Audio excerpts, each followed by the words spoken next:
Hello, everyone, and welcome to another wonderful webinar in American English Live Series 14. We're so excited that each of you are here with us today. My name is Kate, and I'm with you today with my colleague behind the scenes, Heather, who will be the moderator, helping answer your questions and responding to your comments during the session. Let's begin, as we usually do, with these wonderful audience comments from our most recent webinar, Engage ELLs with Social Emotional Learning through Group Work Activities. So we have Rosario in Bolivia who wrote, I honestly have way more perspective on group work now. I didn't realize it had so many benefits. I also think it's amazing to be able to work on life skills while teaching English. Wonderful. Thank you for sharing. And we have Ja Sang in Burma who wrote, I learned many helpful ways to teach children effectively by doing group work activities. In our country, most teachers don't address social emotional skills of learners. So this webinar really gave me supportive techniques. Thank you very much. Awesome. Thank you for that wonderful comment. And finally, Chris in Poland wrote, I've never expected the social side of learning to be so important for personal development of the learners. It was an eye-opener. Thanks a bunch. So we love to see our teacher participants actively engaged in professional development. So please continue to share your thoughts about our webinars by offering feedback through the end of session quiz or by emailing your ideas to americanenglishwebinars@fhi360.org. We hope to feature one of your comments during the next webinar. Throughout Series 14, we are exploring the themes of social emotional learning, multi-level classes, and English for specific purposes, teaching about climate change in the EFL classroom. We hope you will be able to use the practical ideas we share. And here's what to expect today. The session is about 60 minutes long. The presenter will present the material, and I, as your host, will ask questions and make comments too. But we really hope to hear from you, our audience, so that we can address your ideas, experiences, and questions. So please make sure to share your thoughts using the comments feature or the chat box. And when our session comes to a close in about an hour, you will have an opportunity to receive a digital badge for your participation. At the end of the webinar, we'll share a link in the comments. Click on that link and complete a short quiz about today's session. You must answer 2 out of 3 multiple choice questions correctly. And once you've successfully done so, you can expect to receive your badge via email within about a week. And before we begin, we are so excited to let you know that Sing Out Loud Wordplay is a new exciting program and resource for you. So this is a collaboration between American English at the Department of State, American Music Abroad, and American Voices that brings music and lyrics into English language classrooms around the world to enhance understanding of the way English is spoken and adapted, especially through music. This free resource includes downloadable songs, lesson plans, activities, and videos you can use in your classroom. To learn more about wordplay, visit the link that's shown on the slide and being shared in the comments, and join us on September 7th, 2022 for the first session of American English Live Series 15, which will be all about this new resource. And now let's begin today's webinar, Planning for and Managing Small Group Instruction. Organizing students to work in small groups in the classroom has many benefits. When using small groups, teachers can more easily plan and deliver lessons for multi-level classrooms. Students can learn at their own level and have opportunities to practice. However, small group instruction requires careful planning and specific classroom management techniques. In this session, participants will learn how to plan for small group instruction, practice routines with students, and monitor the whole class while working with small groups of students. And we are pleased to introduce our presenter, Dr. Adrienne Johnson. Adrienne is an associate professor and chair of the Department of Education at Missouri Western State University. She specializes in preparing ELT educators to teach content and language integrated learning. To teach in content and language integrated learning settings. Adrienne has taught child and adolescent ELLs in inner city public schools in multiple contexts, including EFL, ESL, bilingual, sheltered, and dual language environments. She works with new and experienced teachers from diverse backgrounds to support their professional growth. Adrienne has a master's degree in education from National Louis University, as well as both a master's degree and doctorate in linguistics, second language acquisition from the University of Kansas. Welcome, Adrienne. It's wonderful to have you here with us today. Thanks so much, Kate. I am really excited to be here, and welcome to all the participants and teachers watching today. I honor the time that you're spending with us today here. So I'm truly excited to be discussing small group instruction with you today. I remember how difficult it was in my first years of teaching when I had really large class sizes and my students were at different skill levels. When I learned how to plan for and manage small group instruction, it really transformed my teaching. So I'm hopeful and excited to see how this session might help you and your students as well. So we have a lot planned for today, so get ready. I'm going to ask you lots of questions too, so I'm excited to see your answers. But we have three main goals in this session. One is we're just going to start with some of the benefits of small group instruction. I saw many of you use small group instruction already, so you might know some of these benefits, but maybe it will be a good reminder. Then we'll review the options for small group instruction, for some of the options that are easier and some that might be a little bit more challenging or more advanced. And then we'll also plan for how to implement small group instruction in the classroom. So let's go ahead and start with the benefits of small group instruction.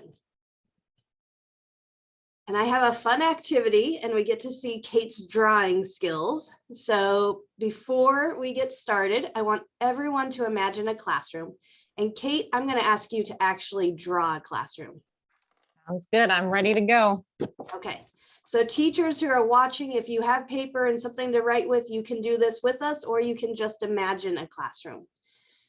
So Kate, I want you to start with imagining where the teacher's desk is in the classroom. Okay. Got it. Okay, now go ahead and draw some student desks, however they look in the classroom you're in. Okay, got it. Okay, so now think about where the teacher is in your classroom.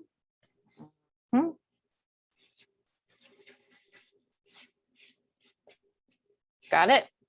And then finally, I want you to just think, is there any other place in the classroom that's important? Maybe it's an open area in the classroom, maybe it's a chalkboard or some fun place in the classroom. You can add those to your drawing as well. Got it. Okay, so when you're ready, go ahead and show us your beautiful artwork. Can you see it? Describe it? Oh yeah, boy. describe it as well. All right, I'll try to keep it in the frame. Okay, there we go. So as you can see, we have the teacher in the front with pointing to the chalkboard, and her desk is also up in the front. We have the desks in student desks in rows, and I had time to add a fish tank just for fun. So that's what I have for you. That's fun. A funny story. One of my teachers once had a tarantula in the classroom too. So. Ooh, scary. So Kate, what do you think? Some of the participants, can they describe some of their classrooms as well?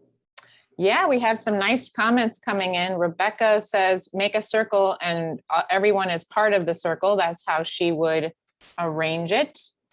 Teacher and students are sitting in a circle, also from Rosario.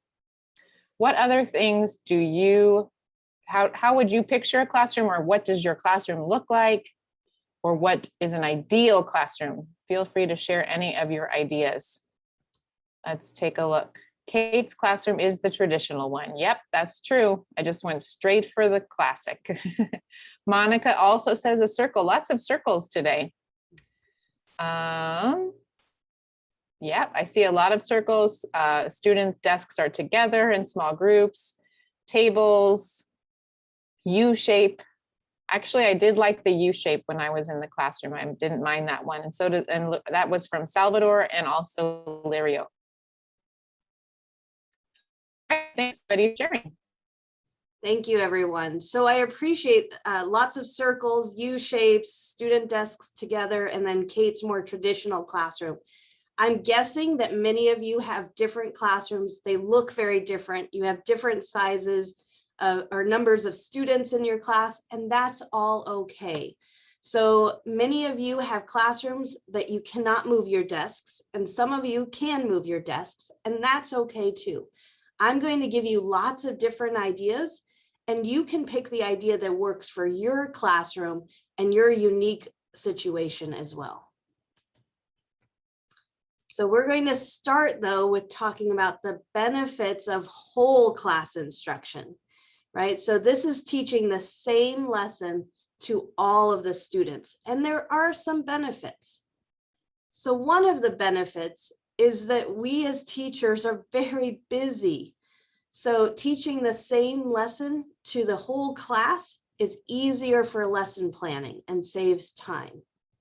It often is also a quieter classroom. So if you liked a quiet classroom, it's easy for the teacher to talk to the students and the students listen. Often teachers also think that teaching the same lesson to the whole class allows more time to teach. But I put a little asterisk there. And so I put maybe or maybe not. So I'm wondering, Kate, do you know why I put that there? Well, sometimes you have more time, but sometimes students get bored, they might misbehave, and you have to stop the lesson and correct that behavior or something like this. And that actually takes away from the time. Yeah, absolutely. So those are great ideas. And sometimes even the students don't even learn the lesson because they don't understand the same lesson for the whole class. So maybe you have to reteach the lesson again because it wasn't at their level. So these are all reasons to be a little bit careful about whole group instruction. Okay, so one of the negatives, there's two main negatives to teaching whole group instruction. The first problem is that teaching the same lesson to the whole class is considered teacher-centered. So what is a teacher-centered lesson? A teacher-centered lesson is when the focus is on the teacher. The focus is on what I am teaching as a teacher. However, the teaching and the teacher is not the goal of the lesson. The goal of the lesson should be on the students and student learning. The second major problem with teaching the same lesson to the whole class is that not all of the students in the class learn similarly. So if you look at this beautiful field of flowers, you'll notice that one of the flowers is a little bit different. And I'm sure all of you teachers can pick out a student in your classroom who's a little bit different or unique, maybe learns a little bit differently or has different needs. So in a whole class lesson, we cannot change our lesson to meet different student needs. Additionally, in a whole class lesson, there's less time for students to practice because the teacher is the one talking. And so there's less engagement, which means there's less interest in the lesson. So this is a good time to remember that a quiet classroom does not always mean that every student is learning. They might be sleeping instead.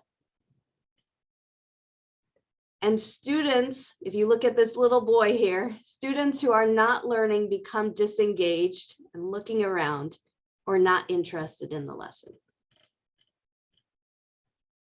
Okay, so what can we do differently then? Well, another option is to use small group instruction. And the good news here is that small group instruction is flexible. It can work in any situation if you have some options. So when I use the term small group instruction, I just mean 2 or more students working together on an activity, a project, an assignment, or a question. Importantly, in this situation in small groups, Kate, who do you think is doing the most thinking or practicing their skills the most? The student or the teacher? the students are doing the most thinking in this one. Absolutely. Yeah, so in a typical classroom, the teacher is the one talking. But in the small group, as you can see in this picture, the students are the ones who are talking and thinking and working together. So the students are practicing their skills, and then the teacher is monitoring. So the teacher has a job still. The teacher is monitoring and supporting student learning.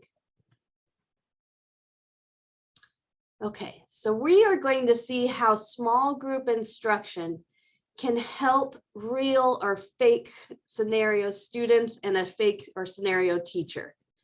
So I want you all to think about two scenarios. You are going to pick one of these scenarios, either A or B, and then in the chat, you are going to tell me, how can small group instruction help in this scenario? So in scenario A, you have two students, Ibrahim and Omar, who are always bored in class because the lessons are too easy. In scenario B, teacher Sananina is worried because she doesn't have time to help her lower proficiency students. Pick one scenario and tell me, how can small groups help? Yes, let us know, everybody. So choose one of these scenarios and then discuss why you think small groups might help in that scenario. So as Adrienne just said, in scenario A, Ibrahim and Omar are always bored in class because the lessons are too easy. And then kind of on a different vein, in the second one, the teacher is worried because she doesn't have time to help her low proficiency students. So pick one and then tell us, how would small group instruction help with these problems? So let's see. Small group instruction would promote autonomous learning in the classroom. Very nice, from Tahir. What else do you think? Let us know how small group instruction would help the scenario that you choose. I would say for scenario A, if the students are bored, being in a small group, maybe they could be a leader in the small group, or you could give them more advanced tasks in a small group, or have them in a group with higher level students. Let's see. Okay, teacher can work with groups who need more instruction, for B, from Jane. Very nice.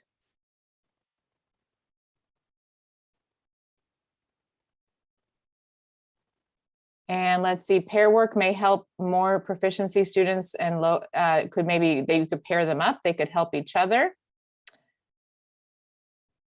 Ibrahim and Omar could explain to the rest of the group what to do, from Beatrice. And Ada says for scenario B, the teacher can engage each student and work with those lower level students. So those are great responses. Thanks, everyone. Yes, good work, everyone. So this is complicated, but these are some of the key benefits for small group instruction, helping students at different levels. So let's talk a little bit about those benefits. So small group instruction, remember, whole group instruction is teacher-centered. Small group instruction is student-centered. So the students have more time to practice. The students, one of you mentioned this, can help each other. That's great. And they will also be more engaged and focused on the lesson. Importantly, this is our goal, small groups results in more learning, and that's our goal as teachers.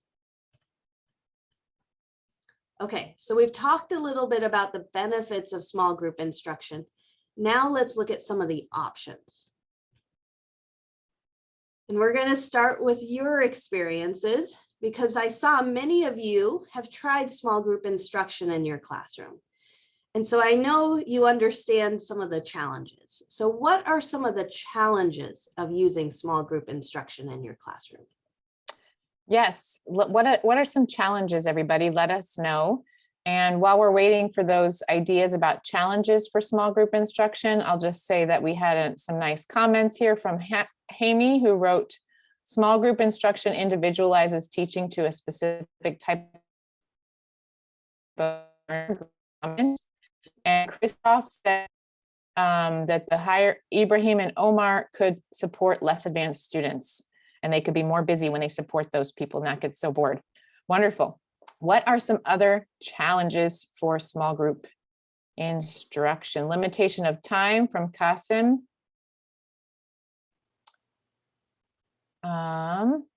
One person, I guess Mohammed is asking, should you group students in different levels or the same?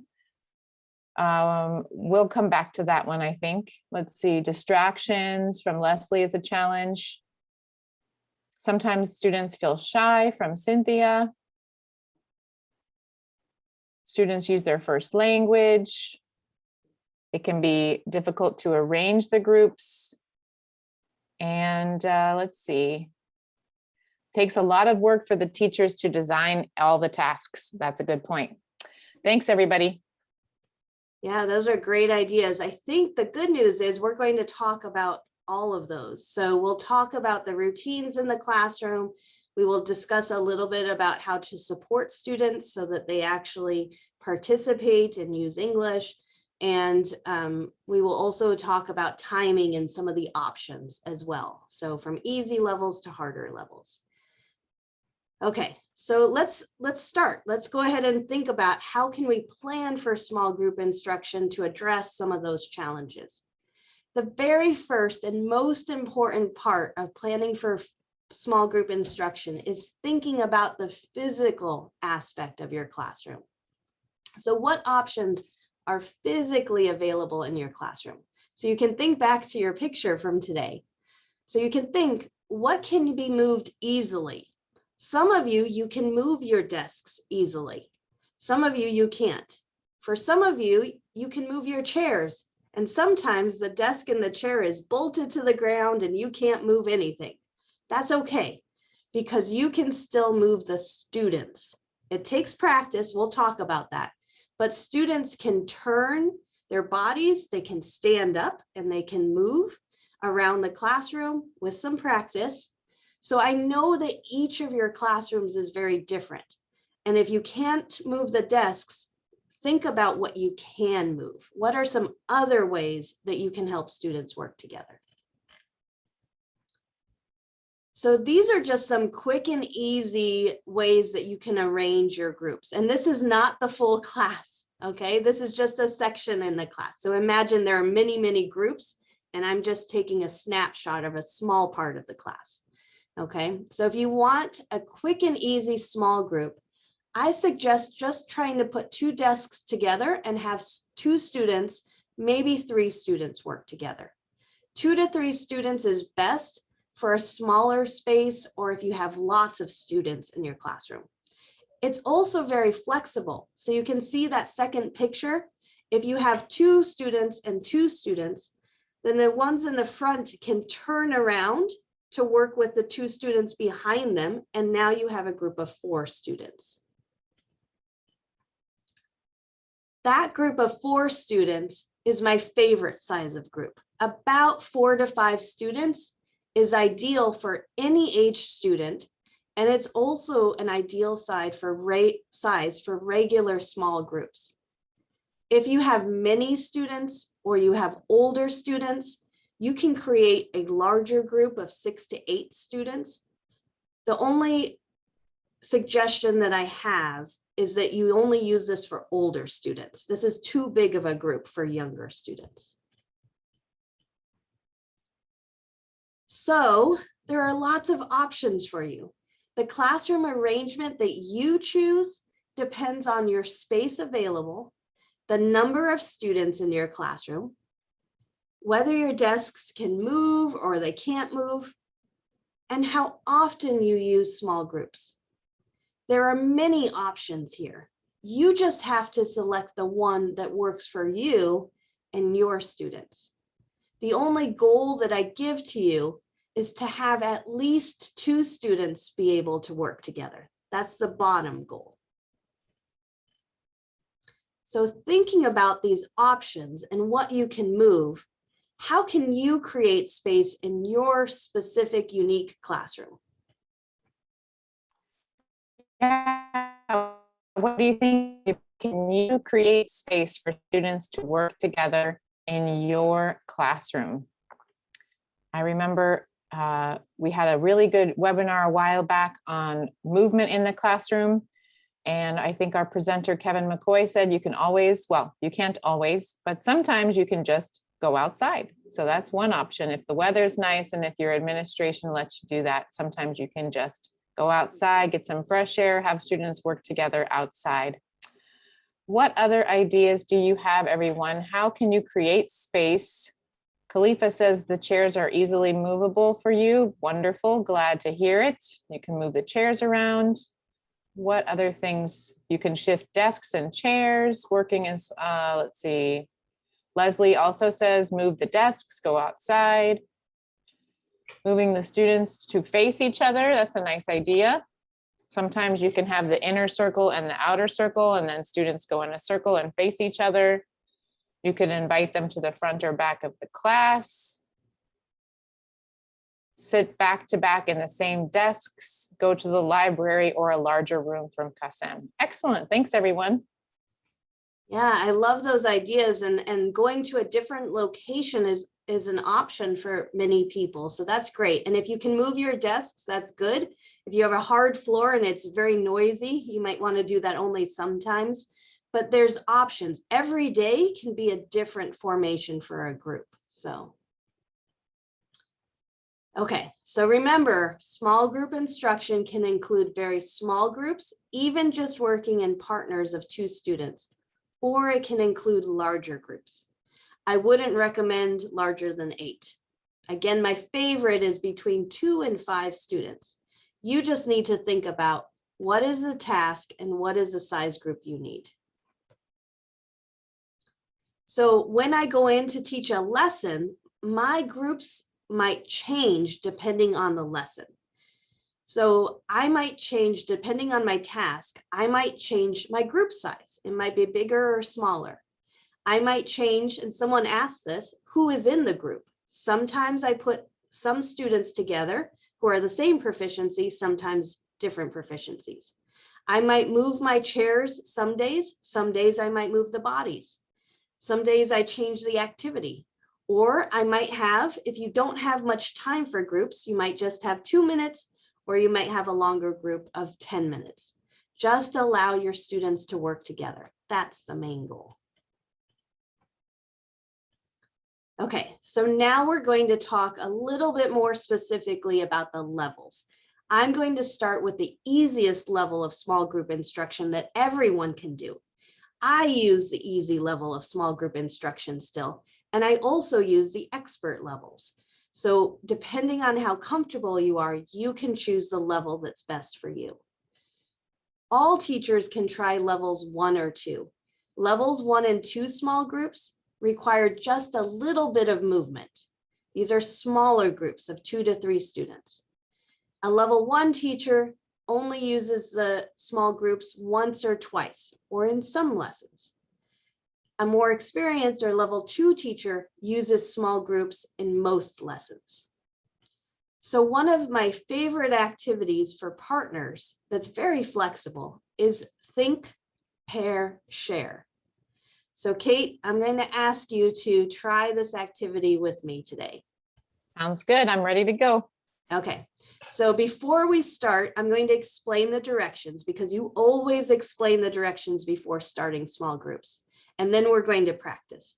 Specifically, our language goal today is going to be practice speaking using the present progressive.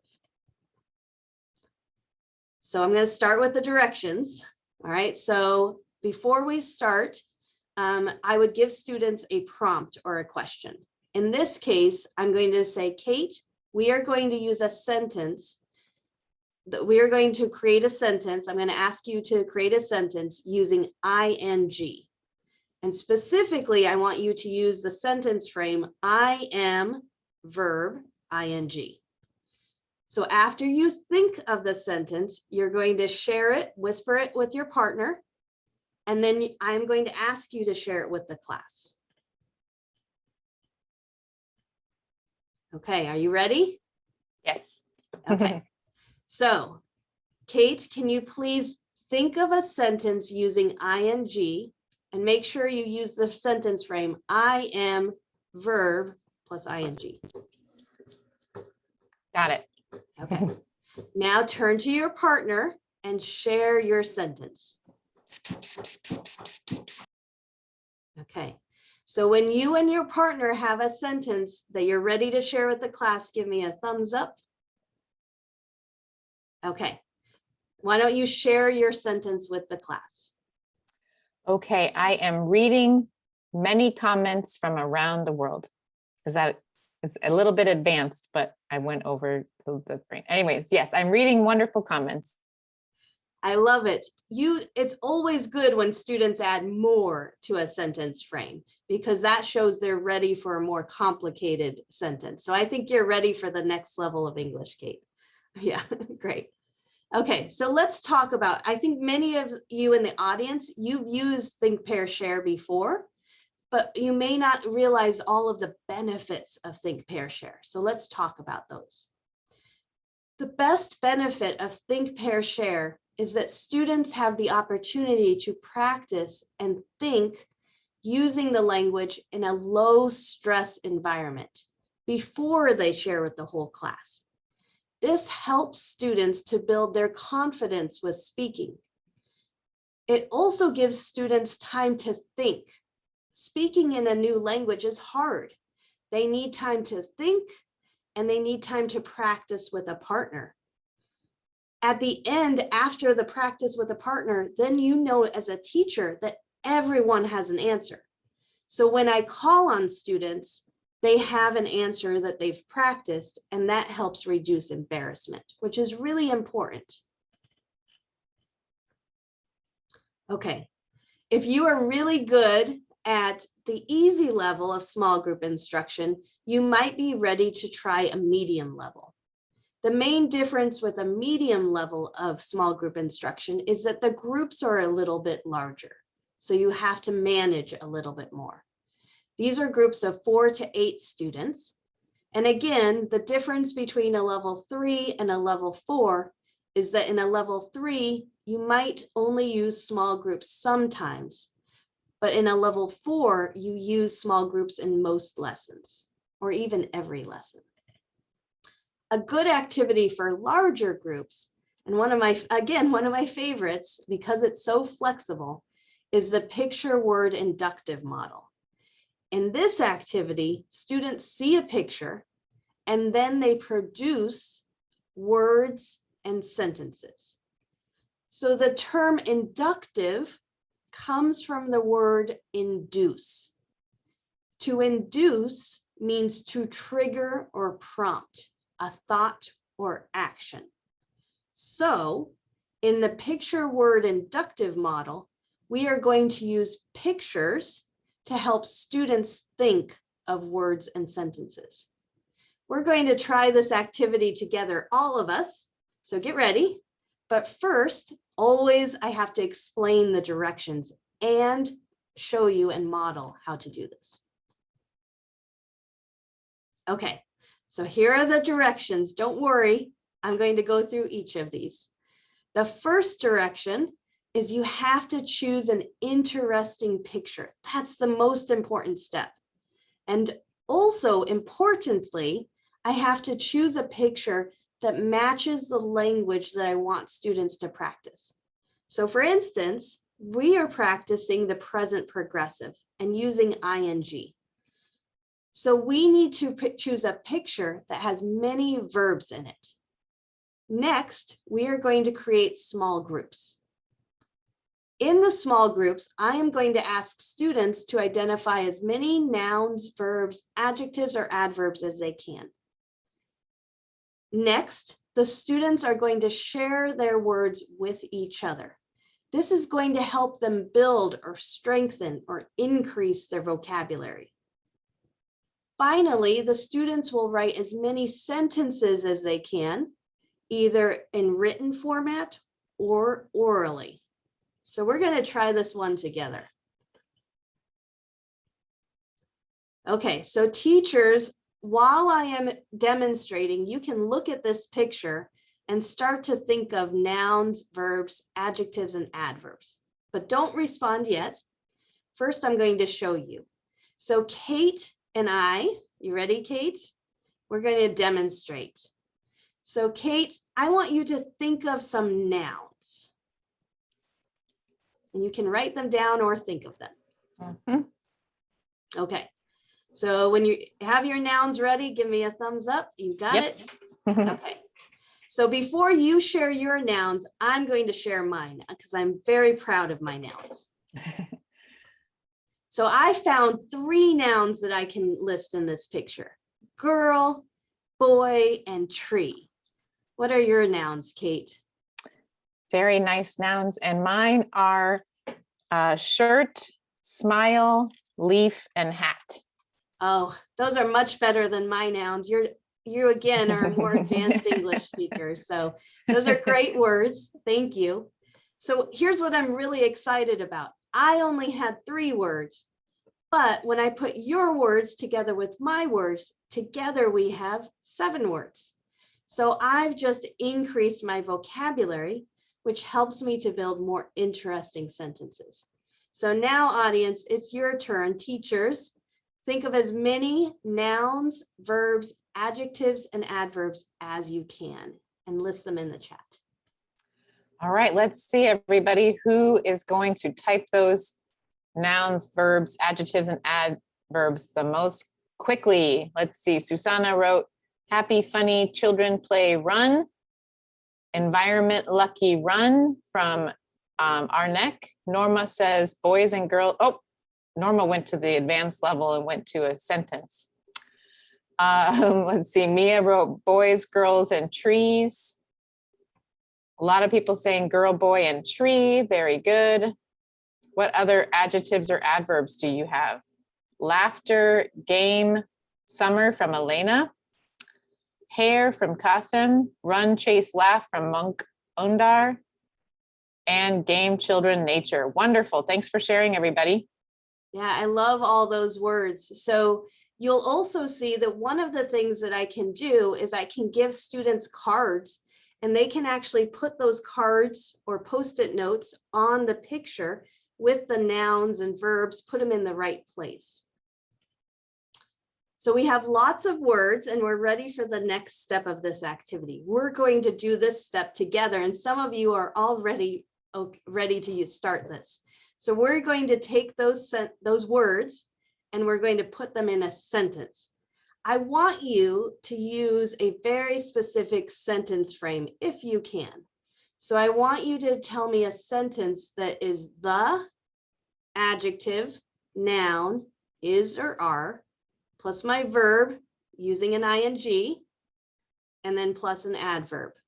So I'm going to give you an example. My sentence is the green leaves are blowing softly. And then if I'm advanced, I might add in the wind. So what sentences can you think of using this sentence frame? All right, everybody, send us a sentence in the chat. Use the frame that Adrienne has shared here. All right, Khalifa wrote, boys and girls are running and jumping near the trees. Very nice. See if you can also write an adverb. The girl is running happily from Beatrice. The happy girl is running and laughing. The happy children are playing noisily from Doina. Very nice. Great job. See if you can, I came up with a new one. The tall boy is hopping awkwardly and the cute kids are playing gleefully, because I was trying to think of another word that has to do with happiness.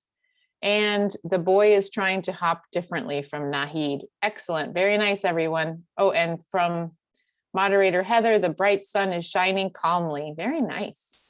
I love that. What creative sentences we had. And thank you, Kate, for sharing an example of how to help your students to increase their vocabulary. So this group had lots of different words that they were using. But if your students, if they all use the word happy, for instance, in their sentence, to increase their vocabulary, you could say, okay, now everyone write a new sentence, but you have to use a different word. You can't use happily.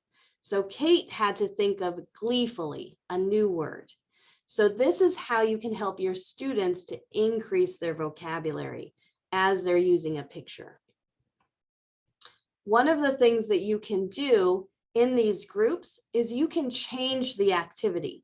So you could have maybe your students who are a little bit lower level, they could find nouns. And students who are more advanced might find adjectives or adverbs. You can use different groups and different activities. You can also change the sentences, easier sentences or harder group sentences. So this helps with addressing different proficiency or skill levels in your class. So we've talked about the easy level of small groups, the medium level, and now we're going to discuss the hardest level of small group instruction, which is the expert level. So if you are very experienced with small group instruction, you might already have permanent groups in your classroom. That's great. So this is a classroom where your student desks are always in groups and the students know how to work productively in groups all the time. Even if you don't have desks in the group, they might know what their groups are and they can go to those groups at any point. So with an expert level of instruction, you have larger groups, 4 to 8 students. And the difference between a level 5 and a level 6 is that in a level 5 group, all the groups have the same activity or similar activity.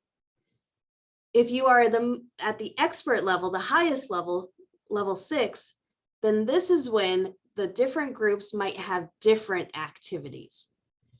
This is where small group instruction is really powerful, because small group instruction helps to give different activities to different students based on their different proficiency levels. This is known as differentiation. So let's talk about differentiation. So with differentiation, you can give students activities that match their skill level. So here are a few examples. You can give one group of students more questions or less questions.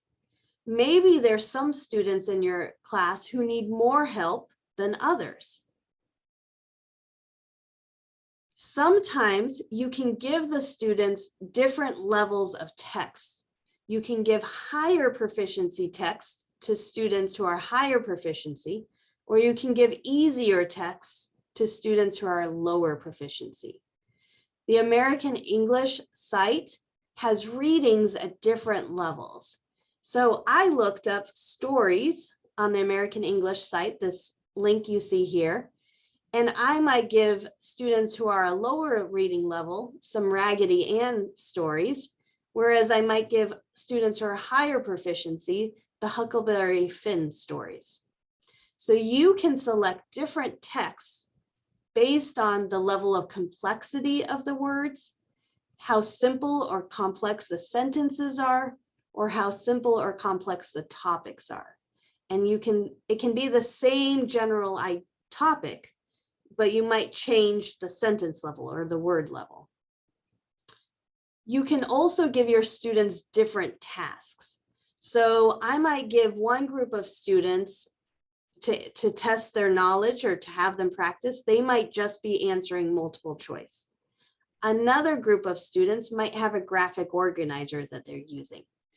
It's the same topic for both groups, but they're doing a little bit of a different activity. If I have students who are very high proficiency, they might complete an essay with longer English writing. Kate, what do you typically use, or what kind of differentiation have you seen used in a classroom? Yeah, I like all of these ideas. And I would also say for multiple choice, depending on the level, I might just give 2 options or do a lot of yes, no questions. I might give a much shorter task to one group and a longer task to another group. And I also try to build in opportunities maybe for someone to do further research. They advance and they complete something like an essay quickly. So those is. Yeah, I love that. So the idea of if you have a student who's really excited about a topic and is advanced, to have them do some research on the topic is a great idea. If you have a student who's a little bit lower, they might do a fill in the blank activity. So it's the same topic, but you might give them different options for how to show their knowledge. Okay. So importantly, and someone mentioned this a little earlier, I think, you can change the students in the group. So some days you might have all the students in the group are at the same proficiency level. Some days you might have higher proficiency level students in the same group as students with a lower proficiency, and they can help each other. Either one is okay. Yeah, so now. Oh, one quick comment. We had a nice comment from Rosa who wrote, differentiation is beautiful because this gives us the opportunity to personalize learning. So that was very nice. And let me see here. Rowena also wrote, differentiation is helpful for our learners' individual needs and it gives them enhancements or remedial instruction. Absolutely. Thank you for those nice comments. Yes, absolutely. This is the best reason to use small group instruction is to get that differentiation. It's really hard to differentiate with a whole group. So small group allows you the ability to differentiate. Those are great comments. I agree. Okay, so we've talked about the options for small group instruction. Now I want to address some of those challenges and how we prevent behavior issues in the classroom. So we are going to discuss how to successfully implement small group instruction. So when we are getting ready to implement or start or try small group instruction, there are two important planning steps. The most important planning step is that you have to practice your routine. This takes time. I would start practicing my routine for 2 weeks at the beginning of the school year, sometimes longer. I know as teachers, you have lots of routines, but you also have to practice small group instruction routines. So before you start an activity, you have to practice the movement. So if you want students to turn to a partner, you just practice, okay, everyone, turn to a partner, turn back, attention on me, nothing else. Then you give them a simple task. So maybe turn to a partner, introduce yourself, turn back. If they do that successfully, then you give them a task, like say a sentence with ing. Then if they understand all of that, then you can start to move on to the other aspects of small group instruction. Another important part of your routine that you have to practice is the attention signal. So when they're talking, how are you going to get their attention when they come back to you? Some other routines to practice might be switching. So if you're going from group to group in your classroom, you have to practice that. Or you have to practice if this group is doing something different than this group, you have to practice that with your students before you start. It takes time, but it can work. So I mentioned attention signals. I want to share some of my favorites, and I want you to think of some of yours. So some of my favorite attention signals are a sound like a bell. So I also can use something simple in the classroom, like a cup and a spoon. Okay, so that could work. So it doesn't have to be fancy. I like to use my hand raised. When my hand is raised, then all students are quiet. Some teachers turn the light on and off. Some teachers use a clap. So you can say, clap once if you hear my voice, and the students clap once.